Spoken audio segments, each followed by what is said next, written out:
Assalamu alaikum wa rahmatullahi ta'ala wa barakatuh.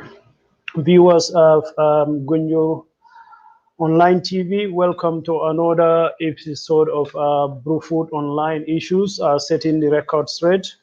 And my guest is going to be Dave Manneh. I believe he's running late, but inshallah he should be here soon. Before we come, the purpose of this discussion with Dave is about the land issue confronting the people of Gunjur, but this particular platform is for specifically Brufut. We know Brufut people, they suffered tremendously under Yaya Jammeh when most of their farmlands were apportioned and given to private property developers, who become millionaires overnight. And while the people of Burfoot got only poorer. So this is a situation, and we've seen these people who actually benefited from this land, on misinformation overdrive, trying to clean their image, trying to justify these land issues. This land they obtain illegally, trying to change the narrative. So it is incumbent upon us, citizens of Combo and citizens of Brufut especially, to set the record straight. This is what this presentation is all about. So not only Brufut, these things, I think, for the people of Combo started in Bakau. We've seen how people of Bakau lost their farmlands in Carnifin estates. And, the sad part of it, the people who benefited from this land were actually compensated with monetary, with money, for their lost properties in Banyul. But yet again, they are compensated with somebody's land in the combos. We've seen that in Carnifin estates and also in diverse places. Then you come to Sukuta. In recent time, we've seen Salaji, how the physical planning, instructed the security service to come and demolish the properties of the Sukuta community people. And the sad thing about that demolitions was that people who got their properties unscrupulously from officials of the physical planning structures remain standing, while the locals who actually, this is their inheritance, structures were demolished. So these galvanize the people of Combo that, what, we need to come together and lay down a marker that what happened in Salaji have to be the last of its kind. The aggression have to stop. And we come up with a platform, Salaji, the turning point for the people of Combo. And recent weeks, because of the rise in COVID pandemic, which Combo is affected seriously, we decided to divert the discussion, to the most pertinent issue now that is affecting the people of the Gambia and the people of Combo especially, that is COVID-19. Last week we were discussing the economic impact of Combo, the economic impact of COVID on the Gambian people. And inshallah, on Monday again, we are continuing, but this time with about the educations. So David is here. David, welcome.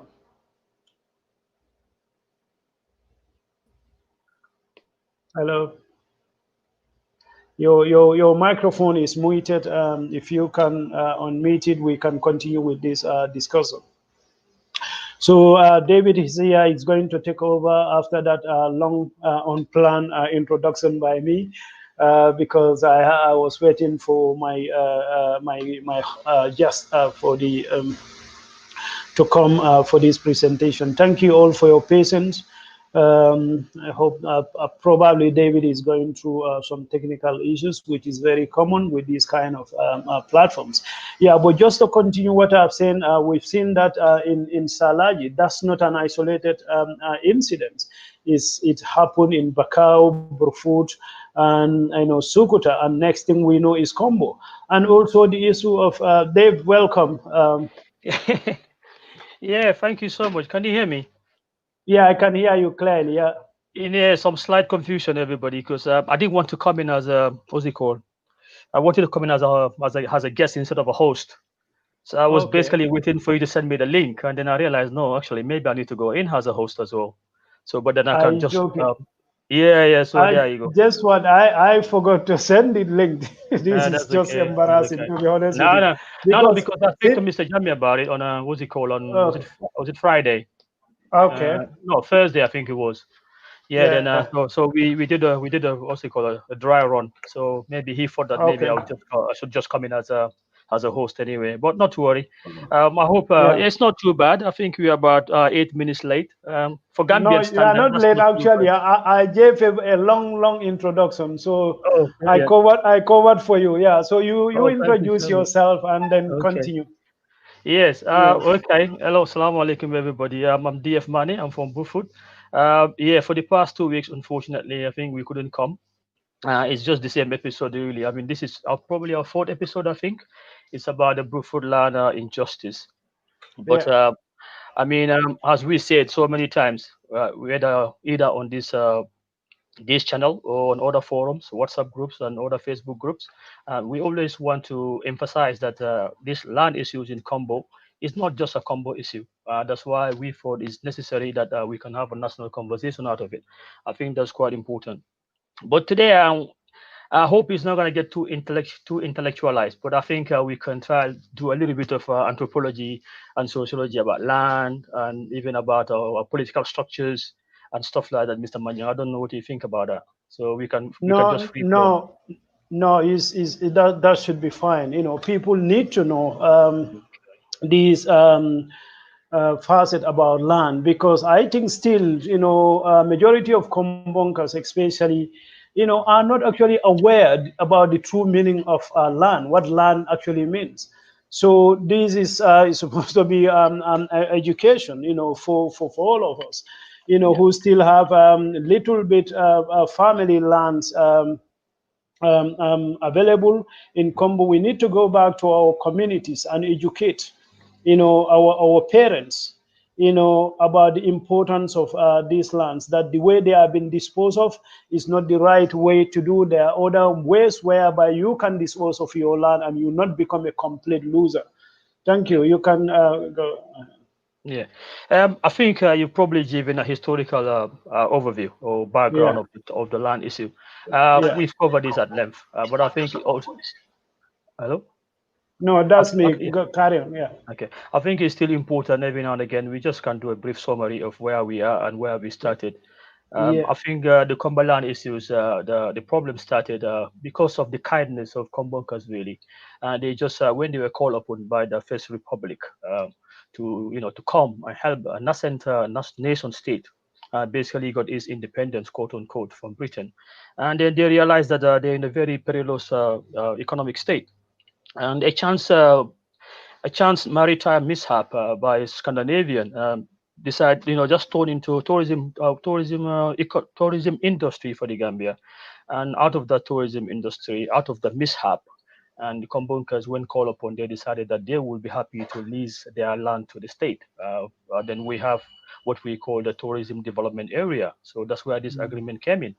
But then fast forward 60 years, and then it's all turned into a nightmare for Kombunkers because this act of kindness, act of like, how do you want to call it?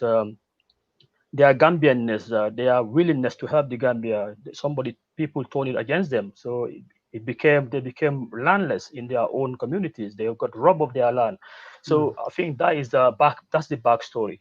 So that's where this conversation is, and that's where we are today. So we just thought we'll discuss this, and then like I said, I think this is the fourth episode. We had three Yeah. episodes For the before, episode. Yeah. and then because of the coronavirus.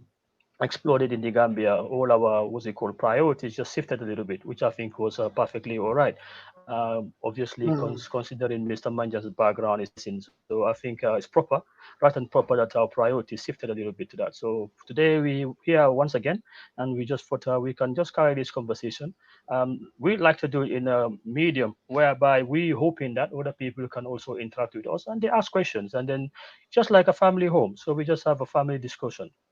Well, I think it's important when we talk about the legal side, because it's a nation state, and then the state has got its institutions. And I think what we've seen when it comes to the Cumberland issues, whether it's the TDA or later on the State Land Act, is all mendacious, very mendacious actions by the government and connected people and connected communities in the Gambia who thought that this is what's it called, an open ticket, an open season for them to rob Kombunkers of their inheritance. So I think on that basis today, I just thought it's quite important. Yesterday, I was just going back on my notes on anthropology, and then I came across this Norwegian sociologist called Johan Gatlund. Johan Gatlund in 1969, he had this theory, what he called it, a structural violence. And by structural violence, he meant not like Mm. violence by hitting people or killing people, but his theory is that you have a structure in place like government or administrations whereby they got structures in place and they can rob people who are not connected of Mm. their wealth. So there is no better example than what happened in Tokam bunkers. So it's structural violence whereby few connected people with the machinery of the state at their disposal were able to rob people of their inheritance. So I thought today we can start this conversation on that. I think then Mr. Manjang can ask questions and then we can discuss it that way. Because I think Mm. anthropology and sociology and politics and where we are and a modern nation state, these can never be divorced. So they are always interlinked. So I think it's important we use social theories to try and understand our situation. Because I think for a very long time, we have two models in the Gambia when it comes to even governance, where we have the legal system, which is the formal system, and we also got the very informal system, which is cultural, traditional. Our people respect it, but it comes to a stage where other people do not respect it, and it's becoming very devastating for us. Because if you all you have to back up to your fall back on plan is like somebody's moral rectitude. It's like, okay, oh, they wouldn't do this because it's not nice. But then the law is just not so black and white. The law has got some gray areas, and people are ready and willing to actually jump on this law to capitalize on it, and then they can rob you of what everything that you own, not only just you own, but everything that is symbolically of value to you, because it's actually your whole essence, your whole being. Because your identity, your whole being is tied to a piece of land. I know some people might think that's ridiculous, but I'm talking about history. Our history is very important to us.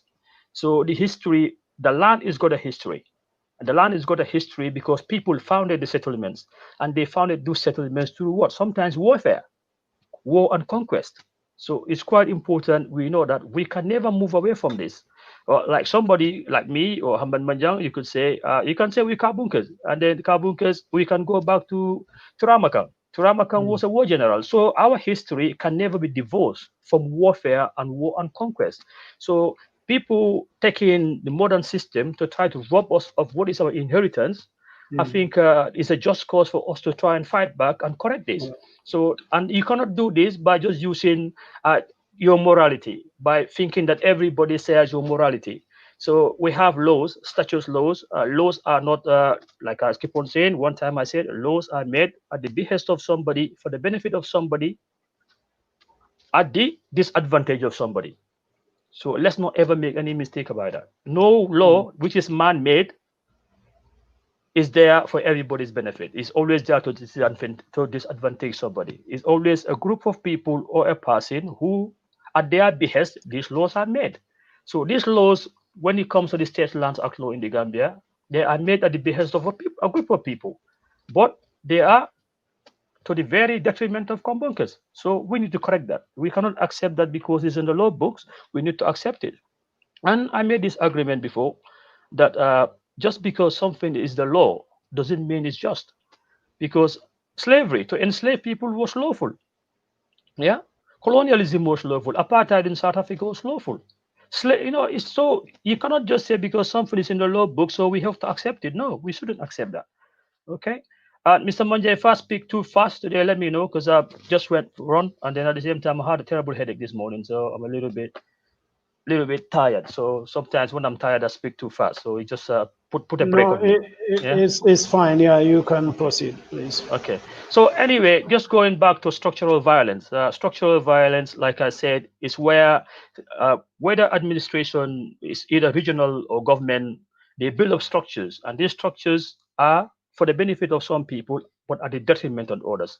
So it is a violence. It's actually violence, but it's not the violence in the traditional sense, whereby you brutalize somebody by physically beating them or taking a gun and killing them. But he actually robbing them of their inheritance. That's also so the structure. You have a structure in place that violates them. So that's what makes it structural violence. So this is the kind of conversation I thought we could move this. We can move towards. We can move this conversation towards that way because we need to broaden it.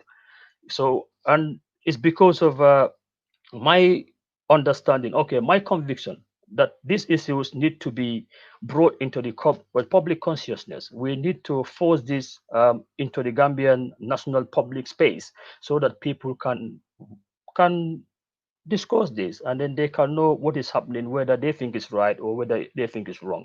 So it's a court of public opinion, but the court of public opinion will go hand in hand with following the formal due process, the law that will also be followed. But make no mistake about it, I think I have a very strong conviction that the masses in the Gambia are morally upright people. Yes, I think so. My faith in humanity has not been broken that much to fit back and think, no, I don't have any faith in my fellow Gambians. It's not got to that stage yet, and I'm hoping it wouldn't go to that stage. So that's the conversation we're having today. So what we have going back to this State Lands Act or the TDA, Combo people came as a what's it called, doing their bit for the Gambia. So tourism will improve the Gambia's economy. And then he had people, mendacious people, using Machiavellian tactics to rob them of their land. So with all this argument that Comboland is state land, no, Comboland is state land. The lands are inheritance. If somebody's inheritance of a pieces of what's it called, hearts of cattle, 100 heads of cattle, it's not nationalized. How should my why should my land be nationalized? That's my inheritance. So that argument, I think we need to move that to one side. I mean, everybody knows anyway. Most lawyers, importantly, know that the state has got no foot to stand on, but they've been trying their luck for a very long time. So even that's the first republic. Then we go to the second republic. Yahya Jammeh came. Obviously, he had no respect for people's even your right to life.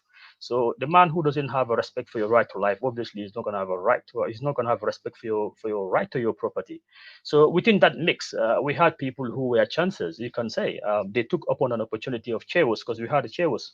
It's like massive chaotic. The Gambia was a chaotic space, and then they used their connections, and then before you knew it, they robbed communities in Brufut and Yundum of their inheritance. So lands, especially in Brufut, which you can say is one of the most expensive real estates in the Gambia, whereby a 20 or 30 by 40 can go for $30,000, and then you can get 4 kilometers square of that and give it to somebody for absolutely nothing. So the only compensation he thought it was fitting to give the landowners was $250,000. So the injustice of it is just unbelievable. So that's why yeah. Then what makes it even worse is like then you have this certain efforts to create a narrative and to make a myth, to mythologize it, to make a myth of what happened. The person who was leveraging this with Yahya Jammeh, somebody who wants to go out in public, whether using social media or traditional media, to try and get people to launder his image that he's a generous person who wants to give back to the people. But what we want to tell them that ill-gotten wealth, if we profess to be Muslims or Christians, or if we actually profess to be morally outstanding people, citizens of our community, we need to be very careful of people's the source of their wealth. It's quite important. But then worse than just that, you will see this individual, and they are similar individuals like him in our public, in our community. They will corrupt. They take efforts to actually corrupt our whole judiciary, our whole legal system, our whole law and order system. They'll go out of their ways to say, "Oh, making a donation to so and so body, we make a donation to so and so personality from so and so law enforcement agency." What that does is actually make them very corruptible. So these are all very, very negative influences that Gambia couldn't really do without. And then we need to fight those because we know what it's doing for. It's not been done out of benevolence. I'm tired today, man. Out of the kindness of their heart, they're doing it because they have a hidden agenda. That hidden agenda is to launder. It's a laundry. It's an effort to launder their what's it called their soil image, their soil reputation.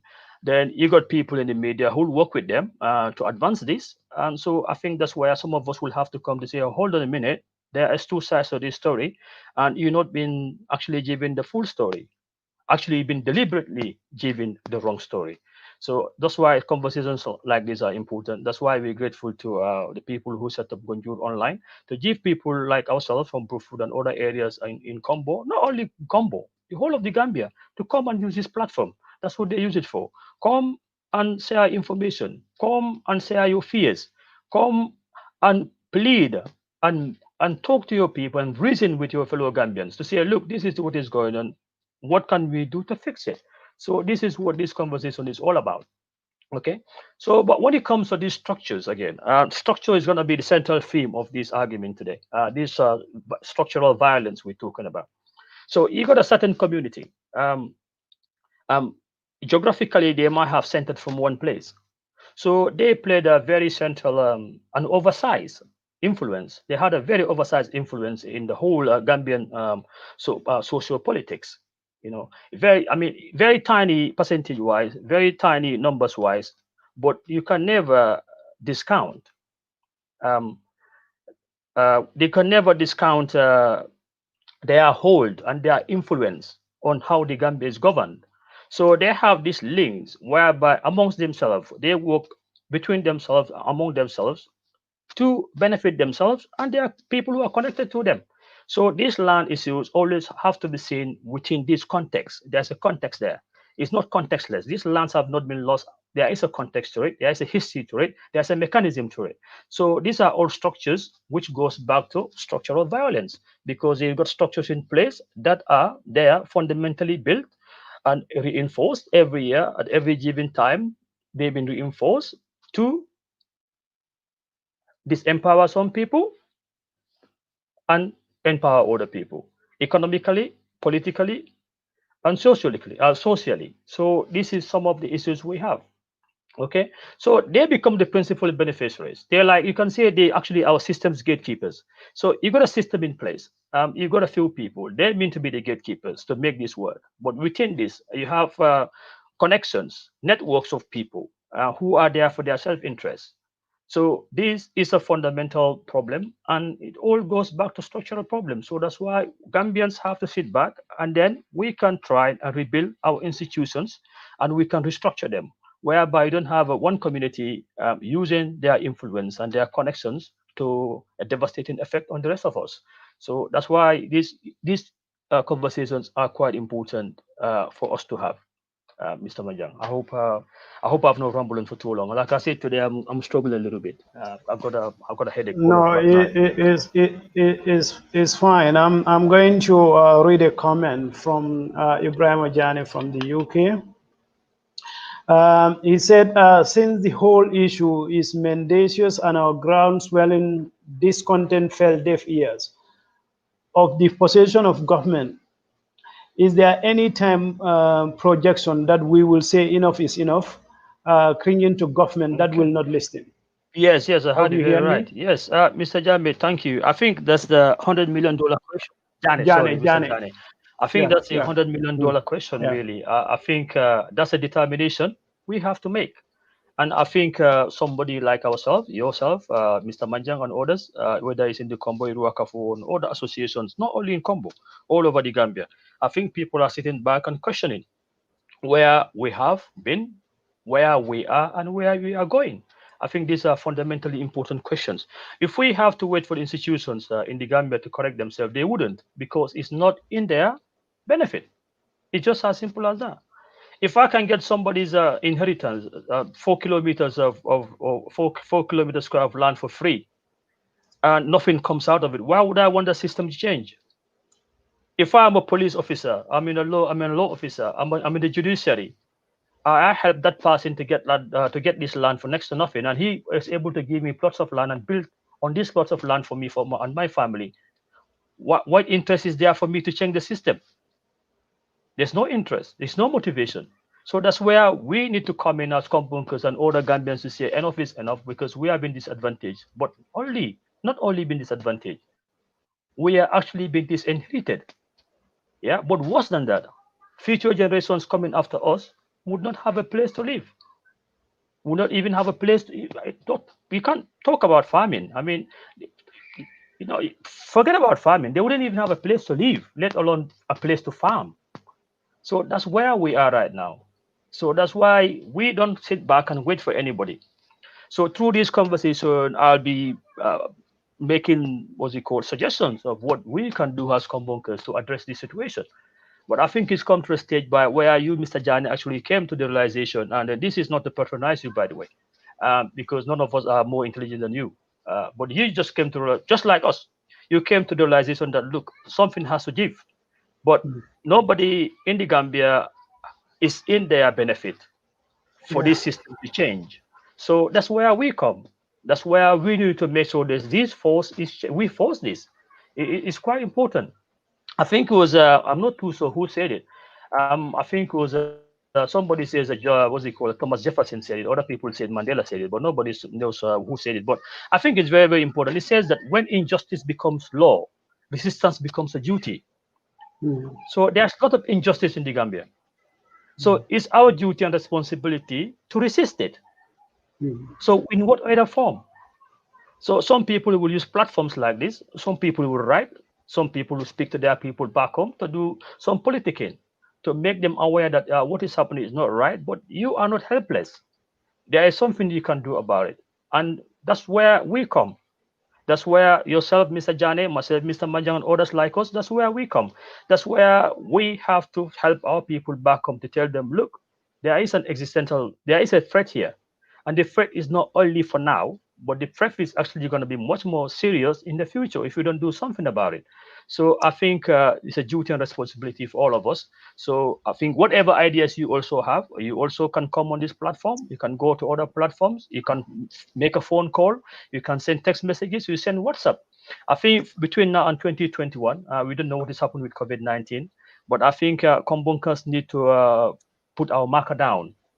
I think there'll be a stage very, very soon. Will come a time very, very soon. Hopefully, COVID-19's normalizes. It's going to be the new normal, obviously. Mr. Majang obviously have a better idea on this. But because we're Mm. going to have a new normal, where people like us in the diaspora will have to be ready and willing to be uncomfortable.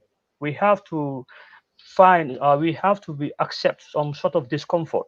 We have to pack up and then we go home. How are we going to arrange it? For 2 weeks, you have 10 people from Gunjur who are in UK. Another 2 weeks, 10 people from Gunjur who are in Saudi and other places. We do it like this. We go home. We hammer the message. We're gonna be politicking this year, next election. Combunkers will be there with trucks and buses. We go from every big town to the smallest hamlet, telling our people where we are right now and the danger we face if we don't do something about it. It comes to that stage. We can't just be sit here, be comfortable, in relative comfort, and worrying about what is happening back home when we know there is something we can do about it. We can do something about it. Okay, so it's very important. But going back to this political class, we have a political class. Yeah, there's no way about it. You can if you want to be sentimental, if you want to upset people, you can even sow a criminal cabal. You can call it that if you want to, but we don't normally do that here. So, but what we say that there is no argument about it. There's no dispute about it. That we have a cabal. We have a community of people. They are linked. It's a network of people, and it's a political class, and they are engaged in criminal involvement in the land thefts in the Gambia. Yeah, Just using the cover of the law doesn't make it a lesser of a crime. It is a crime. Yeah, it is a crime. Just saying the state lands act the state lands act been deliberately misinterpreted, misapplied, doesn't make it less of a crime. It is a crime, but we know it's a crime because we are the receiving of this crime. So what do? We fight back. We fight back by speaking out. We fight back by making sure that they don't dominate the public space. We fight back by going through the court system, even though it's a sham. But we have to go through it because we have to counter it. To fight the system, sometimes you have to join the system. And I think for a very long time, our people didn't realize it. We become very emotional and then become reclusive. That's not going to help you. That's devastating. Yeah. Yeah, that is very devastating. Yeah, Jeb, I want to add something to that. Ibrahim went on to say structural violence should be countered with mass movement. At some point, Lamin Kinte said to resist is the solution sometimes. You know, well, I just want to tell Ibrahim and other listeners, if we are from Combo, we will never had a better opportunity to coalesce and come together and speak in one language. We've been taken for granted for a very, very long time. Our hospitality, our kindness is been taken for granted, and we've been exploited. And for us to be able to do anything about that, we need to come together and serve one language. And this is where I see Kombo Yiriwa Kafu, to take a center stage. I joined the Kombo Yiriwa Kafu. I went in, but when I knew about their executive on the ground, I stepped back. You know what I mean? Because there are people there who are helping the outsiders, to exploit our resources for their personal gains. But then I, think back and say, you know what? If I need to change the system, if I need a one organization that is going to stand and speak for Combo and fight for Combo, I need to come in, to Mhm. fight with it, because at the end of the day, these are individual. I'm individual, but the entire combo is bigger than me, is bigger than that particular individual. So an academics like you, Ibrahim, this is a good opportunity. You come in and and put on your voice.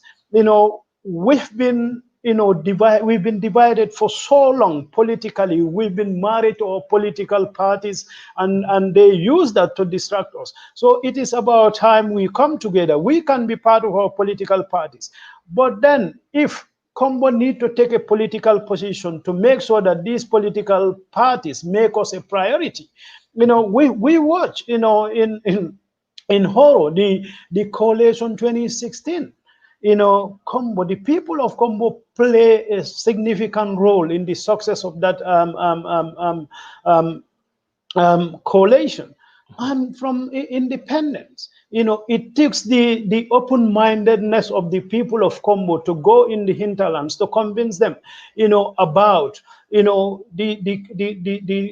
case of Jawara, Sir Dawda Jawara. As we know, still, certain part of the country, still even this week, people are fighting that some group, some section of the society are slaves. Some are blacksmiths. Some of them are just pharaohs that they cannot rule.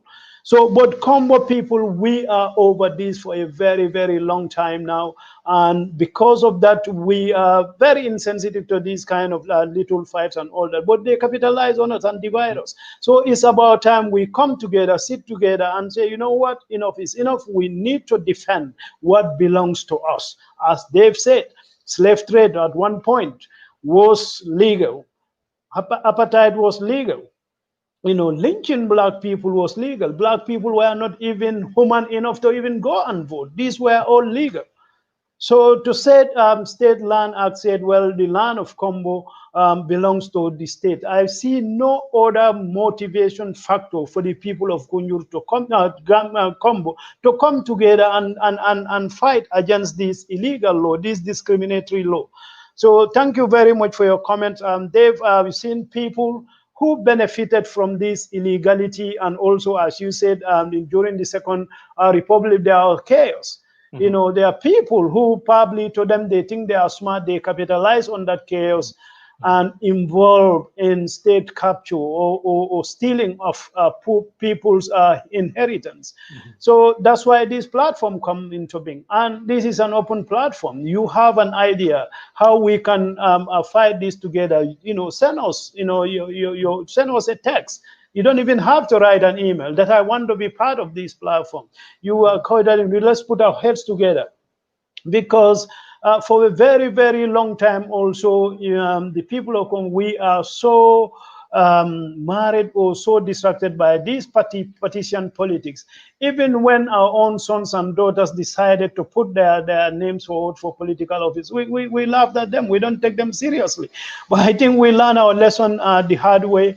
So this is a good opportunity for us to come together. And also, as Dave said, people who benefited from this state capture or stealing of people's inheritance are trying, to control the narrative, put in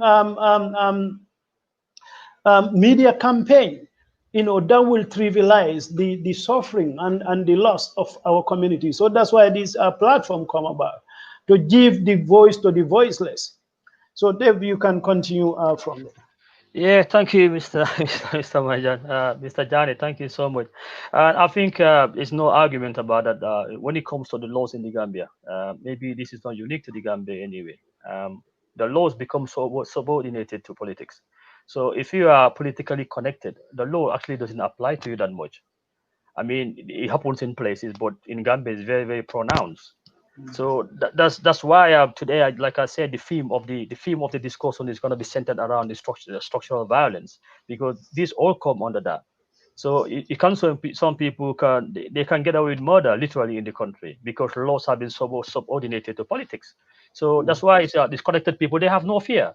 You can see somebody can say, yeah, the Gambia is free now, go to the court, because they're not saying it actually because they mean it. It's a hidden message to say that I am untouchable. Yeah, there's no court, there's no law judiciary system in this country that will actually find me guilty because I am that powerful and connected. I think it's this bubble we need to try and bust. That like this idea, I think is arrogant. This arrogance that like is so special that like you can get away literally with murder. So I think we need to try and put a message out to people that you'll be very mistaken if you think that you can underestimate our resolve. I think you'll be making a huge mistake.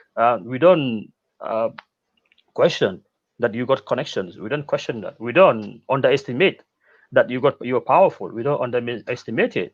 We don't underestimate that you are moneyed, and but don't also underestimate our resolve.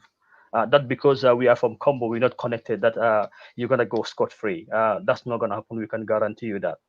So I think this is where we are, Mr. Majan. So like you say here, and then you see it on, we say it on many other platforms. We need to come together and we need to work together. I mean, the beginning is always a difficult side, but results can be achieved with small forces. Sometimes just having a few committed individuals, and they can motivate the rest of the people who are a little bit more lethargic. So I think that's why ourselves here and other people, I think it's important. It doesn't matter how hard the situation is, how hard it is sometimes. Like today, I have to force myself to be here. Really, because I think it's important we have these conversations, and we have Yeah, to we have to also be willing to get uncomfortable sometimes. We have to have this yeah. comfort. Dave, sorry to interject. Just to bring this, I think Joanna and Jai missed your introduction. She's saying wrong is wrong. We are not original from the combos, but we support your cause. Well, John, thank you very much. This is a Gambian issue. In fact, for us, we don't believe in original in Combo or who is original. Combo is a melting point, a pot, and it's been like that all the time. And and the people of Combo really take this seriously. They say if you want to know a Kombonka, touch his or her just. That's a fact. And we live with that. But anywhere in the world you go to, land belongs to people and they acquire it legitimately. So nobody can trivialize it.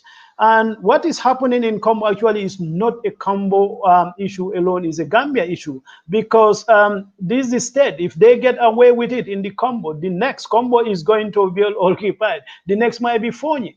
And we have Kianjara, and the North Bank is Nyomi.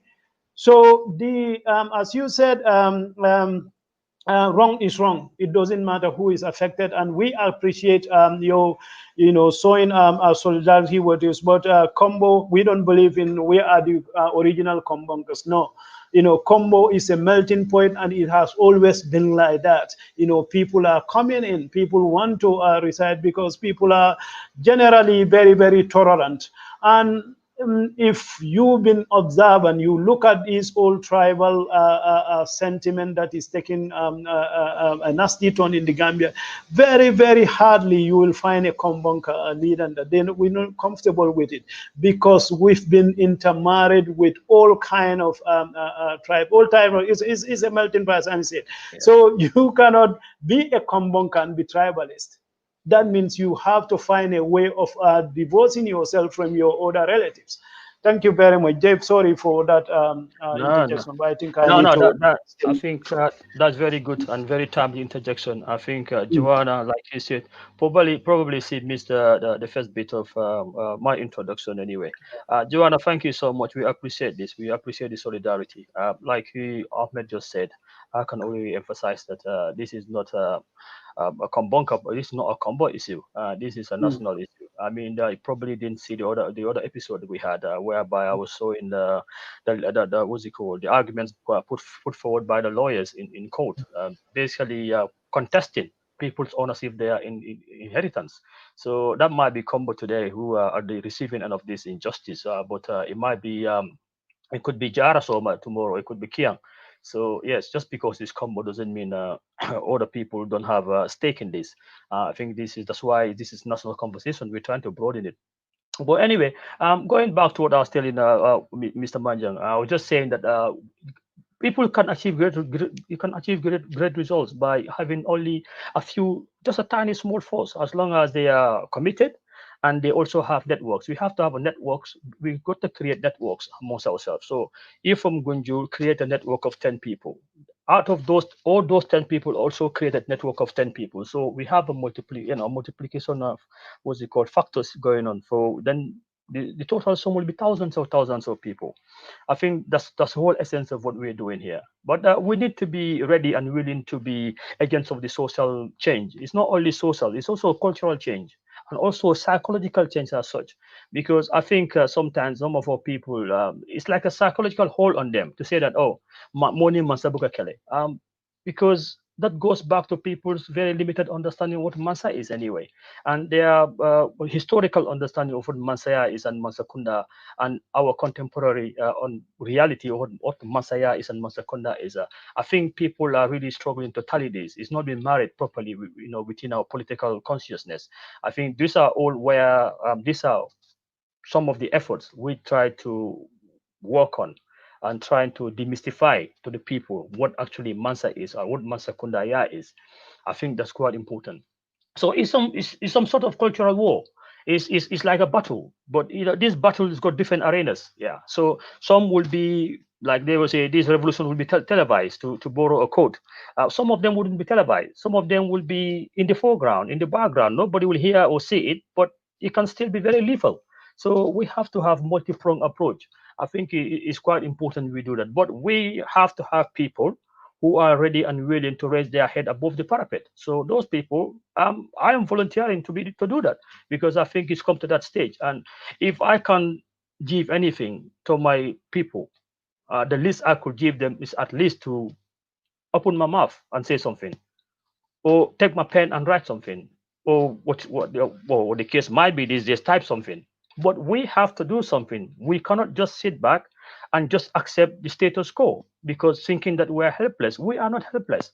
There is a whole lot we can do if only we change our thinking, if only we combine our resources, if only we communicate amongst ourselves, if only we realize and appreciate the danger we face, and especially the danger our kids after us face: homelessness, destitution, economic disempowerment, social disempowerment, political disempowerment. There's no safety net in the Gambia.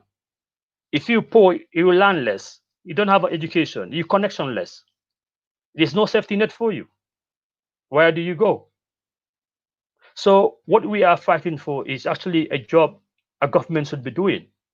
A government with foresight would be doing modelings and thinking of the future. What happens in Combo right now? You have the mob, was it rural urban migration. Everybody is coming to Combo. What is going to be the effect of this on Combo socially? What is going to be the effect politically? What's going to be the effect economically? A good government with good structures, with good institutions will do this, but these are all lacking in the Gambia. So it's our duty to force them. We can do this by at least trying to force a national Okay. conversation, Mr. Manjang. Dave, just to interject and give you a good news. You just have a new combat. Ibrahim, thank you, guys. Combo Wiraka for Here I Come. That's Ibrahim Ajane. So Brilliant. I'll give you your contact to him and you can speak with him and you can tell him the. Ibrahim is one of the our boarding academies. He's a profuse writer and he Okay. is obsessed with social justice. So he's going to be Great. a brilliant addition Yeah. to Kombo Yiruwakafa. I have no doubt about that. Yeah, Ibrahim Wato Tiji, as they say with the youths, we need to put ourselves in such a position that we can tell these political parties, you have to put this and this in your manifesto, whatever, or we not join your camp. And if Yeah. there is a need, we need to file somebody actually to contest and speak for us. Then we're going to do that. Thank you very Yeah. much. Yes. Thank you so much, Ibrahim. This is what we need really. Everybody is we can all do something together. We can do things individually. That's true, but collectively, I think we can Mhm. achieve a lot. Anyway, but I think we need to say this because even today I was listening to one of the audios on one of the forums. Somebody is saying that this lamentation of line Tolu for Balafa, this self pity, Kombunkers do self pity a lot, and because this sense that you are helpless, you are powerless, I think is very devastating to us. We need to move away from that. There is no Yeah, community in the Gambia which is more powerful than us. If only we yeah. realize, if only Mhm. we realize our own essence, if only we realize how formidable we can be, if we actually appreciate and know who we are and where we should be. So this until from Tolu for Balafa, we need to move away from it. Combos just have this collective mindset. It's devastating. We need to move away from it. And like I said, again, people need to be ready to raise their head above the parapet. You're gonna have a lot of people who probably wouldn't like it, but so what? Somebody has to do this. Like I said, I'm happy to volunteer. I am happy to volunteer. It's very easy to somebody sit back and just complain and do nothing about it, but complain and also make suggestions. Yeah, if you cannot write, speak, send voice messages. If you cannot write, you cannot speak, talk to somebody who can write and speak. But combo is come to a stage whereby combonkers need to do something and they need to be heard. 60 years, it's been detrimental to combonkers. We got no benefit from it. That cannot be right. But if the people, our overlords, the government, don't come to the realization to say, look, guys, what is happening to combunkers is not right, then I think it's the combunkers, every combunker's duty to realize that, look, I have to stand up for myself and my people. Otherwise, we are doomed forever. So we come to that stage. So that's why COVID-19 came at a very unfortunate time. But Allah knows why these things happen. But when improvements come, normalize because things you have to go, we gotta go, it's just gonna be the new normal, whether you have to have vaccines or not. There's got to be a stage where people like us in the diaspora will have to sacrifice and go home, whether a month or 2 months or what, or we have to do it staggered, whereby we have few people going, but all throughout the political season, because there's going to be a lot of political horse trading. We need to make sure we are also there to do the horse trading, and this horse trading need to be different from historical horse trading, whereby some communities they are horse trading to give us their women when we become politicians. Then you get this because that disarms you in your bedroom at night. So that's been devastating for us. So it's a whole lot of social structures that need shifting. But we can always do this by shifting our mindset. So it's quite important we help our people. It's not to patronize them, but to tell them, look, maybe this, the perspectives you have, because you in the Gambia you've never moved. That's why the land issue and the environmental issue, the way we look at it makes us angry. We're so emotional and we want to fix it and we want to correct it. Maybe somebody in Brufut doesn't see it that way. And that's not to disrespect them. It's just because maybe they have a very, very limited perspective. That might be because they have not traveled. Maybe that might be because they have not they are not educated quote unquote, not certification alone.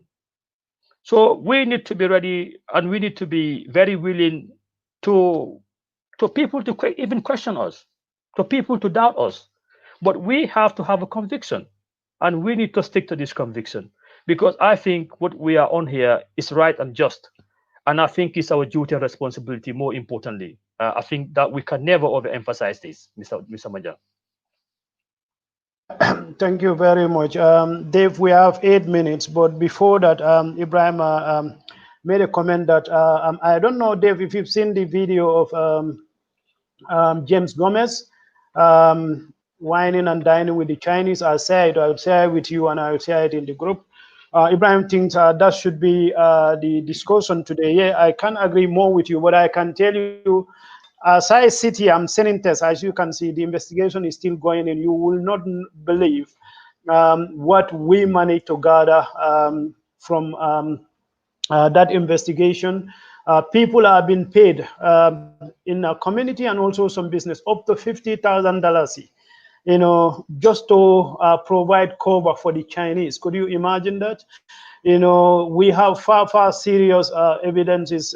That's why the people of Congo need to come together, because we have been exploited to the core. That's for another day. Don't worry, we'll have another day to come. But today, David, to conclude, um, the importance of us coming together, and also the significance of land, and why people have to be extremely careful, as demand for land intensify in Combo, why people need to be extra careful with their lands. Thank you very much. Yeah. Thank you, Mr. Manjang. Yeah, I think that's a very unfortunate development. But I think actually Yeah. it's got a silver lining because at least if it's there, it's captured on video, at least they can't deny it. But I don't know Yeah. about the Gambia, but in most countries, that person will have to go into the House of Parliament to give an explanation to why he is whining and dining with some Chinese. I don't know who these Chinese are. I mean, obviously, state functionaries are allowed to meet other businessmen from other places, but if it's dubious, it's for dubious ends. Like got to do with the environmental damage being wrecked in Sanyang on the whole the coast. If those are those Chinese are those part of those characters, those organizations, then I think it's a serious question for him to answer. But until we get some of those facts, I think we just have to wait. But it's important, Yeah. whatever it might be, for him to give an explanation. But what I wanted to say also is like that this conversation, I think we need to make an effort that I'm not a very strong believer, and I don't like to force people to have to make a choice because the life is not all black and white. So sometimes there are gray areas. It's not a binary of this or that. But I think nobody should argue. Nobody can argue that we've not come to the stage in the Gambia whereby other Gambians who are not involved, who have got no stake in this Cumberland issue, to say that no, it's got nothing to do with me. We don't want to force them, but we want them to at least take a position. The position is like the traditional landowners who have lost their inheritance, or the estate developers who have become billionaires overnight. I think that's a moral question, and I think I think it's nice, and I think it's proper for us to ask other Gambians to make this. To tell us where they stand on this. I think it is important. Life is not always life is complex. I know, admit that it's not only either or. Life is complex, but it's important. It's an issue of national importance. This Cumberland issue because it has implications for social strife, and I think a lot of people would be dishonest to themselves if they don't readily admit this. I think that's very important. But I know, like you said, we don't have a lot of time. But I think we have this Combo's whole Combo's place, its place in the Gambian social politics. I think for so far it's been very meek. That goes all the way back from the first republic, whereby the first republic, even gaining independence, some Combo people play very prominent roles in it. But after that, like Ahmed Manjang will use this analogy the other time, like within water careers, we've not been sat at the high table. I think it's about time we demand this.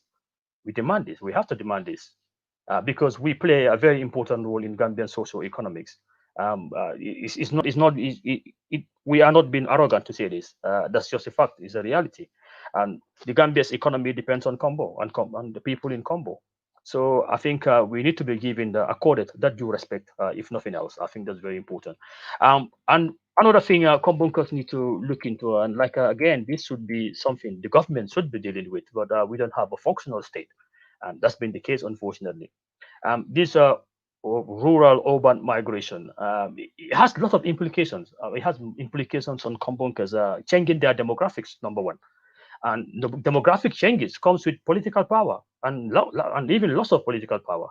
And you can use America as an example. 20 years ago, people like, you can say Donald Trump's fellow travelers, they will laugh of challenges. Now they're not laughing of the challenges because the demographics has changed so much. So demographics is also important. We need to keep an eye on this. So there's a lot of things Kombunkers need to do. But going back to this battle of narratives, obviously you touch on that. We need to make sure we counter this because there are efforts, very concerted efforts to create a myth, this narrative of what's happened, what's transpired. We know the truth, and that's what is our job, and it's our responsibility for us to work on that, really, to be honest, Mr. Manjang. So I don't know if you got any more minutes to go, but there you go. Yeah, yes. Yes, I have only 2 minutes.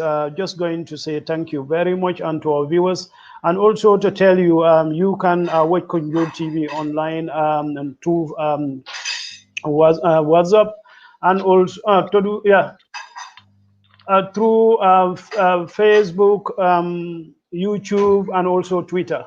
Live. So the platform is that expanded, and inshallah we are continue with this discussion on Monday, 6 o'clock Gambia time, 7 p.m. UK time, and the panelists Dave will be here, Manneh, myself, and also our guest is Dr. Lamin Drame, who will be discussing education, leadership, and policy prescription in the age of COVID-19.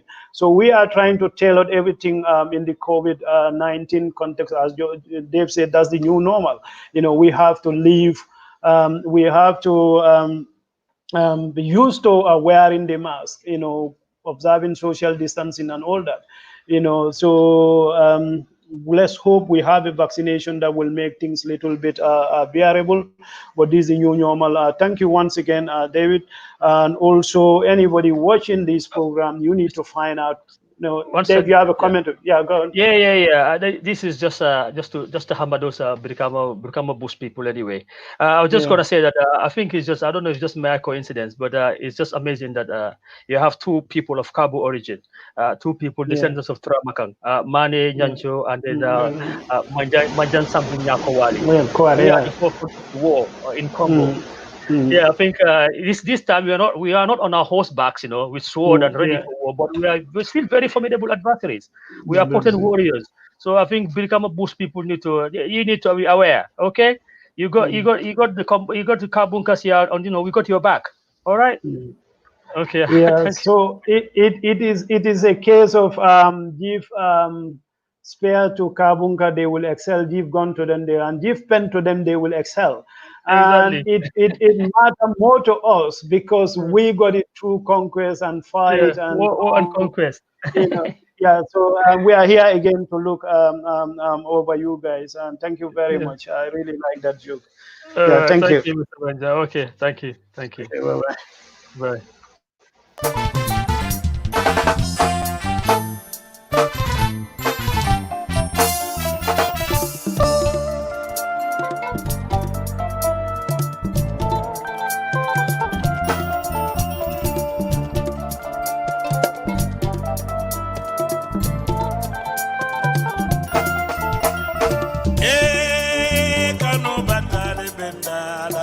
Manneh ati godi di go ba for